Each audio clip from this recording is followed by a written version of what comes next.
변상욱의 기자수첩 변상욱 부대기자 나와 계십니다. 어서 오십시오. 예, 안녕하십니까. 자, 4월 하면 이제는 세월호죠. 예전엔 4월 하면 4.19 이랬는데 세월호보다 더 뜨거운 이슈들이 언론을 뒤덮고 있어서 좀 유심히 살펴보니까 예. 하나는 두 여성 탤런트 사이에 벌어진 티격태격 욕설 공방. 이게 몇 주째 지금 화제거리더군요. 이태임 씨와 예원. 예. 예. 이것저것 오보를 한 언론사가 공개 사과를 하더니 뭐 이제 패러디 광고도 나왔대요. 너 어디서 반말이니? 아니요, 한말인데요. 뭐 이런 뭐 패러디까지 나오고. 또 얼마 전에는 사실 한 달 넘게 뭐 클라라 계속 클라라 씨 얘기만 했었던 거 아닙니까? 그렇죠. 그러다가 또 뭐 난리가 났길래 뭐 보도국에 뭐 왁자지껄하길래 봤더니 뭐 생방송 중계를 지켜보고 있는데 이렇게 보니까 가수 태진아 씨가 미국에 가서 도박을 왕창 했네 아니면 조금만 했네 뭐 이거 가지고 이제 난리가 났더라고요. 종편 채널에서는 아예 도박 조금밖에 안 했다는 해명 기자회견을 생방송으로 중계를 하더군요. 참 그것까지 생방송으로 중계를 해야 되는가 하는 생각을 했는데 예.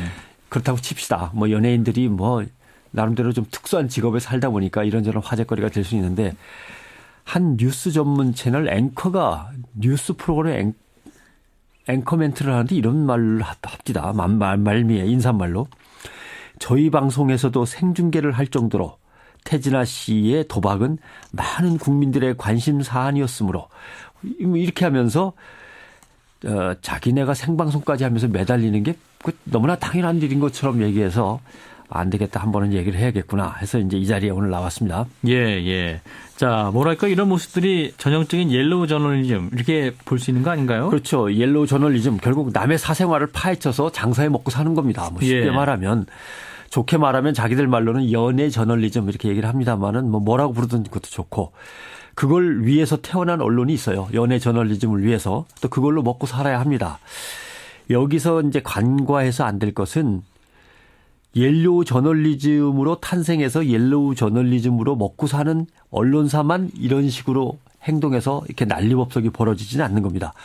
온갖 언론들이 다 연예 문제에 달라붙어 가지고 이거 갖고 한 건 올리려고 난리를 치니까 이런 일이 벌어지는 거죠.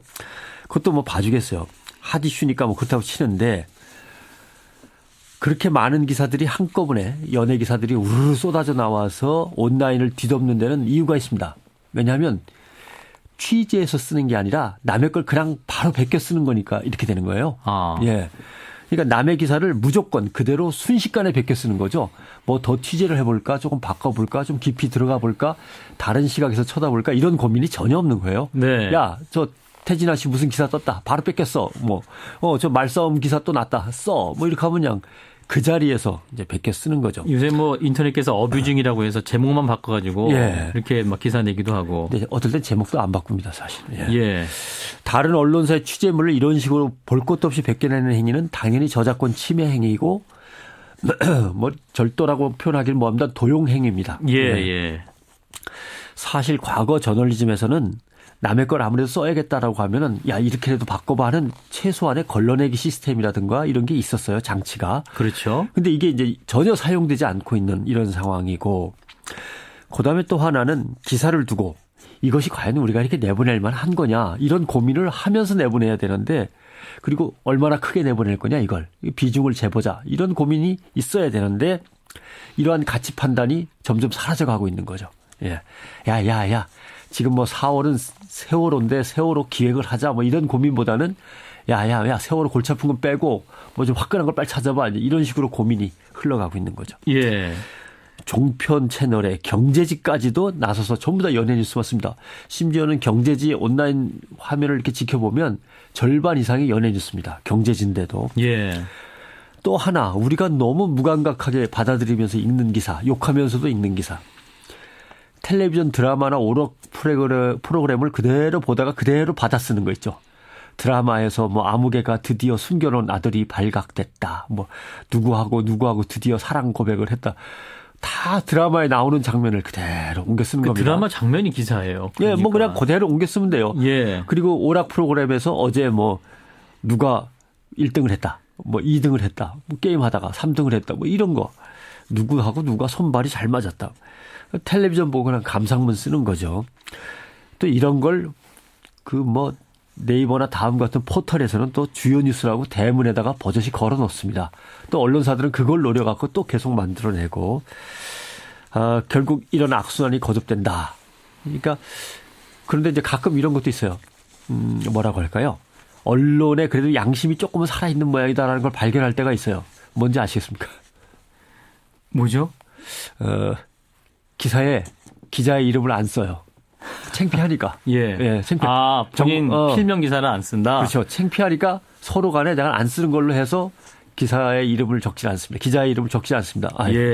이걸 양심의 표현이라고 봐야 되는지 양식의 표현이라고 봐야 되는지 모르겠습니다만 그래도 뭐 좀 부끄러운 걸 알긴 아는구나, 생각을 하는구나라는 생각할 때가 있는데, 이런 세태를 통탄하는 어느 후배 기자가 이렇게 표현하는 게 있더군요. 지금 나오는 거는 현장 저널리즘이 아니다. 그럼 무슨 저널리즘이냐? 체어 저널리즘이다. 체어 저널리즘. 의자에 앉아서 기사 썼다. 맞습니다. 예. 의자에 앉아서 몇십 건이고 몇백 건이고 얼마든지 쓸 수 있는 기사. 결국 체어 저널리즘, 의자 저널리즘 아니냐. 참 막 가슴이 아프면서도 공감을 할 수밖에 없는 그런 얘기였습니다.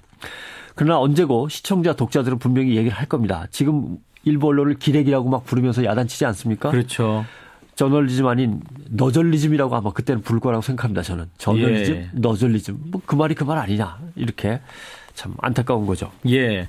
자, 우리 사회 체어 저널리즘, 너절리즘까지 얘기하고 있는데 이러한 옐로우 저널리즘의 가장 큰 문제는 뭐라고 보세요? 아까 말씀드린 대로 옐로우는 옐로우일 수 있는데 옐로우가 아니어야 하는 것까지 다 옐로우로 가고 있는 게 이제 제일 큰 문제죠. 예. 그다음에 언론들마다 그 옐로우 저널리즘의 비중을 점점 더 늘려가고 있다는 것도 또한 문제고. 연예 뉴스 비중이 높아지고 있고. 그렇습니다. 예.